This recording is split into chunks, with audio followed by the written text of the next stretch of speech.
How to pin someone on Snapchat. Hey everybody, welcome back to our channel. In today's video I will guide you on how you can pin someone on Snapchat, so make sure to watch the video till the end.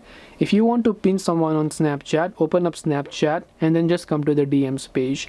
Now all you have to do is just long press on a particular person here, tap on if you want to pin them as a number one best friend, or you can go to chat settings, let's say, and then simply pin the conversation to the top or pin the shortcut to home screen. What kind of pin are you talking about? If you want to pin the conversation, you can see they will get pinned at the top. If you want to unpin them, long press on it, tap on chat settings, unpin conversation, long press on it, tap on chat settings, unpin conversation. If you want to pin the shortcut to home screen, you can do that as well. But if you want to pin them as a number one BFF, which it shows here, you need to have Snapchat Premium or Snapchat Plus for this. So on the free version, you can only pin them to the top or pin the shortcut to home screen. This way you can pin someone on Snapchat. Hope this video was very helpful.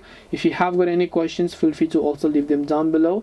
Thank you for watching till the end of this tutorial, and see you soon in the next video.